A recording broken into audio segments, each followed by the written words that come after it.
So my name's Shima, and I'm a Dakini of the Tantric lineage. A Dakini is a sacred sexuality teacher. The School of Sacred Sexuality is about to open in Johannesburg. The first classes will be in spring, in September, here in Johannesburg. And we also have some satellite classes in Europe and England and so forth. So it's really quite a beautiful thing coming. Sacred sexuality. Sacred sexuality. What is that? What is sacred sexuality? It's not really language you hear together so often in the world. Maybe if you're part of an awakening circle of people that are interested in consciousness, truth, aliveness, realness, love, maybe you've heard of sacred sexuality. Maybe you've heard these words put together. And perhaps, if you're profoundly blessed and awake, you might have experienced it too. You might have felt it in your body. You might have seen it in your lover's eyes. You might feel your heart exploding, your sex opening, the rivers flowing, if you're profoundly blessed and awake and conscious. But my feeling still on this planet is most people really have no idea what this is, sacred sexuality. Who here feels like maybe they're exploring it in their lives? Oh, beautiful. Love it. Thank you. So let's just be with sacred. What is sacred? Sacred is when divinity, is when the divine arrives in the moment. If you meet a holy man or a holy woman, and they are truly that, it means something of the divine essence flows off of them as they walk, as they talk, as they look at you, as they listen to you, as they breathe in this life. But up till now on our planet, most of what we consider divine on the earth has been masculine or God. So of course the sexuality, which you could say is the divine feminine, hasn't really been part of our sexuality. Up to now, it's like the feminine has been left out of sex. Just maybe the masculine tone of sexuality has been allowed. So sacred sexuality is when it's possible that both the divine masculine, we could say the Shiva consciousness, and the divine feminine, we could say the Kundalini or the Shakti, are allowed into the sexual meeting. Not just allowed, but invited, inspired, wanted in our meeting with one another. But let's just pause a moment and have a little look of where sexuality is on the planet right now. What's happening on our planet at the moment in terms of sexuality. And there's different layers. There's a huge world out there, all kinds of people. If I go to Europe or America, I consider a lot of people on quite a conscious sexual path, but that's the people on a spiritual journey. There's a whole lot of people on another journey still. So when I look at the world, I have to slow down and see what is the thing we consume the most around sexuality, and what I see is pornography. A very interesting thing, actually, pornography. And Tony, the hypnotist, was saying a little while earlier, he was saying, if you do things 3 times, it becomes a pattern. So how many times do we consume pornography? And what pattern are we picking up there? So just to open it up a little bit. Pornography in itself is, what is it? 2 people having sex, being filmed, and somebody watching. Kind of kinky, kind of nice. I mean, maybe we'll have a tantra workshop doing that. If you like, you can come along. We'll see who gets filmed, who gets watched. in its essence, it's just stuff happening, right? But what are the messages of pornography? What is it telling you? So there's several messages pornography tells us. And the first one, which I think is a really important one for men, is pornography tells you that you have to be a certain way. You have to have a huge penis, all right? It always has to be hard, and it has to be coming a lot. The cum shot is really important. This is the image of how you must be as a man. And in my experience of men and sexuality, what I'm starting to feel is that this image that is given through pornography is giving men an unconscious programming, patterning of deep insecurity of their own sexuality, that they're not trusting their own sexuality because it doesn't look like that, what we watch sometimes every day, sometimes several times a day. So that's the one message pornography is giving, that you're really not good enough, you're really not going to get her to scream like that, you're really not going to be hard enough, long enough, etc. That's what it's telling you, and every time you push the button, that's the message you're getting. I think it's a strange thing to do, to program like yourself like that, but that's what it's doing.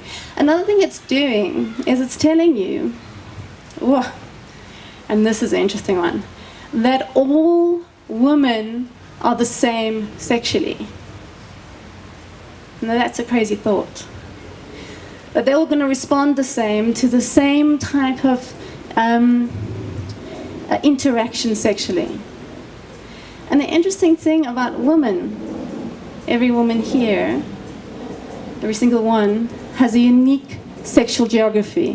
When you start to explore her sexually, if you look into the actual sexual geography of a woman, her sexual geography is as unique as a fingerprint. Utterly unique, every woman here. And to you, another thing that's really interesting about women is we're all different to each other. And I am what I am today, and tomorrow I'm something else. So just when you try to think you figured how I work sexually, how to meet me sexually, I change tomorrow. I mean, that's pretty phenomenal. And what I love about it is it starts to invite and inspire us to the true art of sexuality, which isn't about finding out the 5 techniques that work and then using them again and again and again. It's about sacred sexuality, which means you need to meet the moment.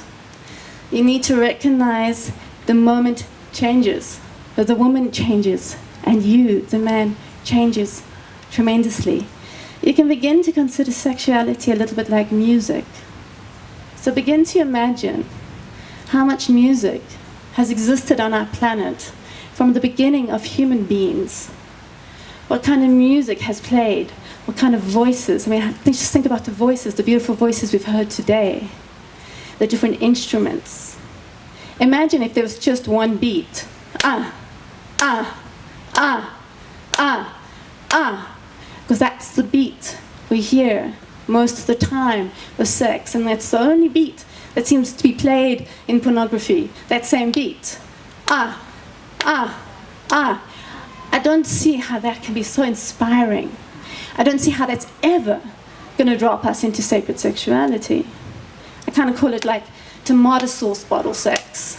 And when we're doing this, what you're doing, when you're not listening, when you're not really listening to her body, when you're not really listening to your body, you're taking this extraordinary, myriad nerve endings, being, the sexualities where the god and the goddess live, and you're beating it into an utter insensitivity that's actually going to take us years and years to heal from, to come back to the true sensitivity of our being, where we start to feel bliss.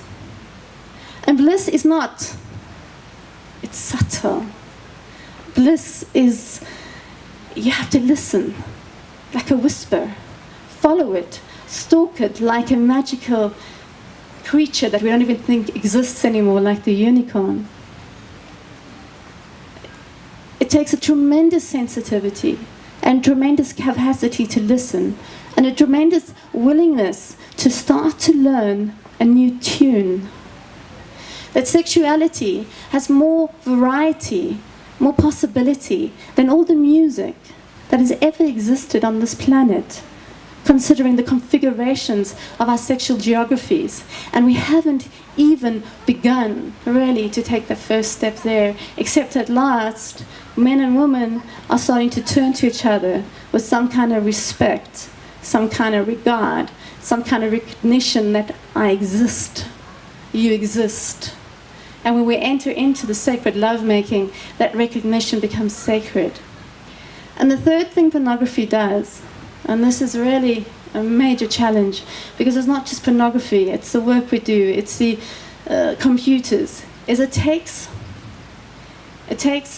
the desire, the energy in your body, and every time you think about sex, you take this energy and you bring it to your head, to fantasies, to visualizations, and that's not where sexual energy belongs. It doesn't belong in your head. It belongs in your body, in your cock, in your yoni, in your vagina. That's where sex happens. That's where the energy belongs. And when we start to feel the energy of sex, that's when we can begin to move into what we call the Tantric dimensions, where sex becomes a meeting of energies, and it's not just a physical grinding together, or an orgasm or ejaculation. Yes, some people have quite nice sex, but it becomes an energy dance, because that's where the divine lives, it's energy. And when you start to know yourself as energy, there's a potential that you can begin to know your true nature and live from it. So I talk about pornography today because that's just a really big, obvious conditioning people receive on the planet currently. There's many other influences in the ways we avoid sacred sexuality.